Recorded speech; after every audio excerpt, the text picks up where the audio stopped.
doon ñibbi ca Kër Massar ay agresseur dañu ko dogaale ba mujj ci ñàkk bakkanam kon nag li muy wund rek mooy force de l'ordre yi ñu war a utiliser pour sécuriser population yi fépp ci Sénégal dañ leen a dajale saam leen ci diggante administration yi ak tribunal bi ngir seen yëfi bopp waaye banlieue bi ñoo mérito présence forte bu force de l'ordre yi ngir mën a aar askan wi bu loolu wéyee nag yaakaar naa ne ci dépôt wu candidature bi li ci ñëpp wax mooy li am solo mooy Sénégalais yi xam ni wiiri wiiri jaari ndaari la ñu dooroon ginnaaw 2019 ba suñu jonni tey ca cëppaandaw ga mooy président Sonko day bokk inchallah li tax dinaa ci ñëw ndax soxlawul may defaat jeunesse bi ayib def waaye succession wu échec bi nga xamante ne nii pouvoir bi am na ko te mu am ko ci ay dossiers yoo xam ne ñoom ñoo ni woon dossier diggante nit ak nit la maanaam dañ ne woon diggante Adji Sarr la ak Ousmane Sonko walbatiku ne diggante Mame Mbaye la ak Ousmane Sonko waaye même avocat ya ñoo fa ne ba finalement mu nekk dossier wu agent judiciaire de l'État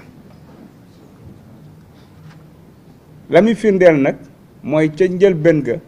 ba fii ñu toll lañ waxoon ca complot ba dara dañu ci dañoo nag ñëpp ba ñànki moo tax sañu ñoo taxaw di rangale ay défaite ndax défaite ba mu commencé ca wër àdduna bi yëpp ne daa siif yori arme menacé wal ba ti ko ne siiful yorul arme menacé wul dem inventé seen benn peine bu bees foofa la défaite ba tàmbalee ñëwati Ziguinchor duma leen duma yu metti ñëwati tribunal grande instance hors classe de Dakar dàbbali waaye avant boobu Sénat ci boppam gis ngeen li mu ci taxawee waaye nag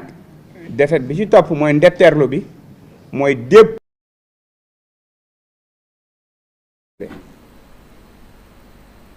ñëwati Ziguinchor duma leen duma yu metti ñëwati tribunal grande instance hors classe de Dakar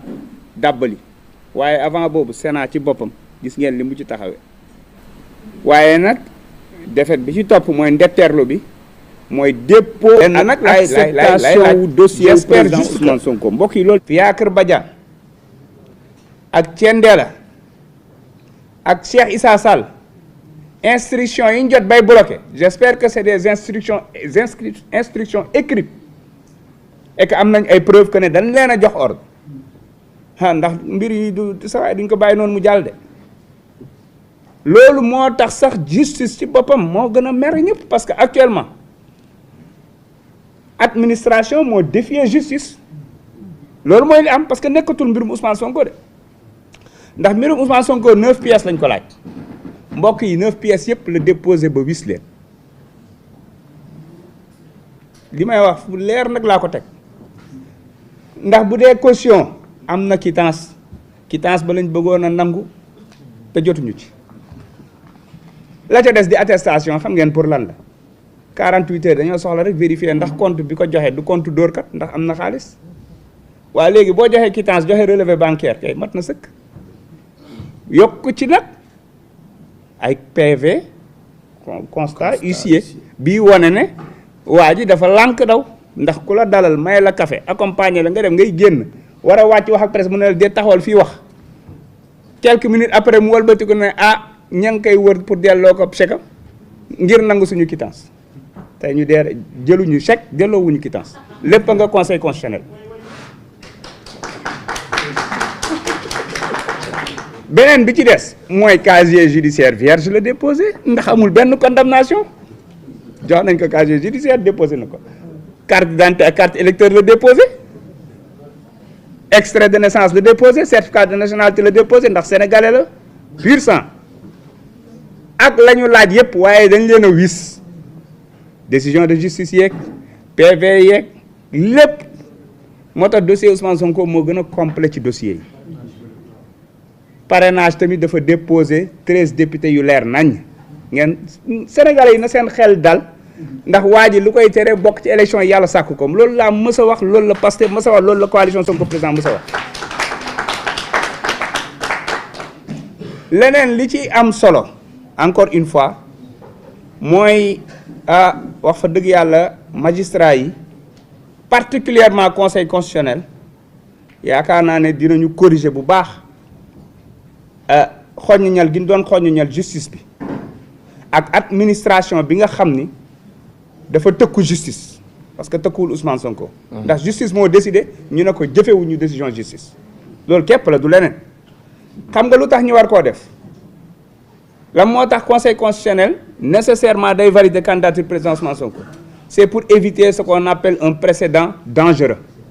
xam nga la mooy précédent dangereux président bii foolu 2024 président Ousmane Sonko su ko neexee 2029 ngir bañ chef de l'opposition Dame Mbodj wala chef de l'opposition Maïmouna Bousso bokk ci élection yi danaan rek yow mi ma teg fee ca conseil caisse de dépôt fexeel ba waa ji bu ko jox quittance xam nga kii sax am na quittance mais bu mu am quittance keneen ki mu ne fexeel ba bu ko jox fiche waaw administration bu ko fas yéenaawul jox kam moo koy jox malgré décision justice yi su boobaa qu'est-ce qui va se passer conseil constitutionnel bu ñëwee ñu ne ko amoo quittance amoo fiche daal di koy éliminer donc ça veut dire que à partir de ce moment là président ba fay nekk ku ko neex mooy bokk ku ko neexul du bokk soxlaatul sax ay condamnation yooyu day xaar ba élection jot rek mu tànn ñu bëggul ñu bokk ne leen bu leen jox fiche bu leen jox quittance parce que tout simplement administration mooy ëpp doole justice loolu nag conseil constitutionnel du ko nangu c'est extrêmement important parce que conseil constitutionnel ñi ngi wax sax jurisprudence u Insa Sangaré mais dafa yeggul parce que kooku amul woon sax quittance mais dafa joxe preuve rek ne am na caution waaye président Sonko dafa am quittance en bonne et due forme loolu déjà dafa leer la ca des nag mooy même bu ko amul woon dañ naan défaillance su administration munul tegu ci kaw candidat bi parce que administration moo am défaillance mais cette fois-ci c'est à la fois une défaillance et une défiance dafa am défaillance ci ñàkk a dox normalement de manière autonome parce que administration bi def lii dañoo dépendre ci ministre bi dépendre ci ministre boo xam ne moom laay wooyee le candidat de la servitude volontaire koo xam ne da nga fas yéenaa bokkatu ci ginnaaw gouvernement ba élection jot moo tax bi CNRA génnee seen communiqué bi ñu ne leen na leer de du ñu nangu mukk RTS wala quelques médias yoo xam ne xëy na moom la ñu jàppal tànk di couvrir ay activités am ñu naan activité gouvernementale la wala tournée économique la déedéet bu wóoroo boppam il n'a qu'à démissionner le premier ministre wala le premier des ministres il n'a qu'à démissionner wàcc ci terrain bi jéem a góorgóorlu ngir jël 4e wala 5e loolu moo war a nekk mbiram loolu moo war a nekk mbiram mais munoo làqatu ñi lay kooku di la jàppale di la pouponné ba élection jot xanaa moom fas yéenewul démissionné donc loolu dañ koy wax mu leer que fii ñu jëm nii CNRA na tëddee ñaaxaanaay jarul muy génn communiqué te heureusement ba ñun suñuy activité incha allah balaa loola di jot ñun dinañ ko def ndax le 30 mu ngi ñëw la ca des nag mbokk yi mooy li jëm ci wàllum carte électeur yi président Ousmane Sonko yóbbante yi ñu yóbbante yépp dernière phrase mooy ngir yàlla wax leen sénégalais yi ñu dem jëli carte électeur yi moom bu amee lenn loo xam ne mooy yitteem parce que moom bokk élection moom da koo féete ginnaaw moom loolu nekkatu sax di kii moom fi mu ne ban xeetu daan la war a daan gaay yi balaa 12 heures loolu mooy préoccupation te loolu nag les milliers de cartes d'électeurs yi nga xam ne ñoo nekk ci préfecture yeeg yooyu di nelaw ngal la waaye sénégalais yi nañ dem jëli ko parce que nag mooy gën a rafetal victoire bi parce que taux de participation bi da ciy am solo li tax nag xëy na ñu bëri di xaar mooy le 30 xam naa su ma ñëwoon ne le 30 finalement dara xewul moom fi lañ may du ma génn salle bi waaye mbokk yi le 30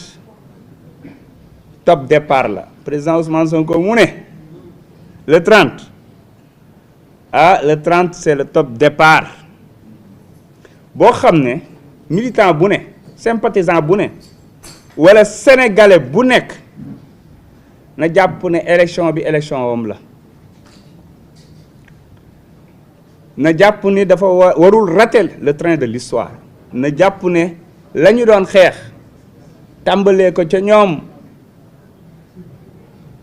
Yacine Bouba ñoom Cheikh Omar Fouti yok ñoom maanaam ñëpp ñi nga xam ne jaar ci Cheikh Ahmadou Bamba ñëpp ñi nga xam ne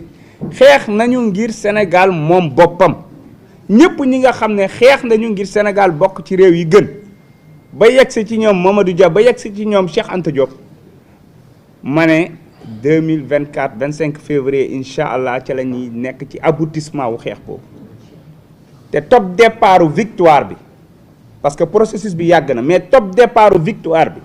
lii ñuy wax en route vers la victoire ñu ngi koy lancer le 30 décembre 2023 le 30 décembre 2023 mbokk yi c'est la cérémonie d'investiture du candidat du peuple le président Ousmane Sonko.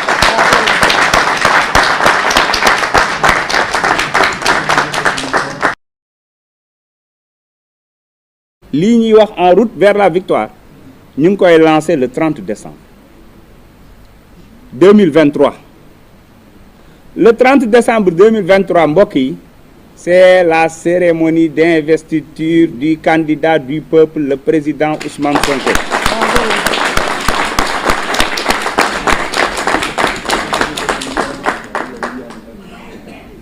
te ku wax cérémonie d'investiture du candidat du peuple xam ne peuple bi ñooy célébrer seen bopp xam ne toutes les forces vives de la nation ñëpp ñi nga xam ne dañu xeex ngir Sénégal wéy di nekk réewum démocratie ngir Sénégal wéy di nekk réewum jàmm ngir Sénégal wéy di nekk réewum dëgg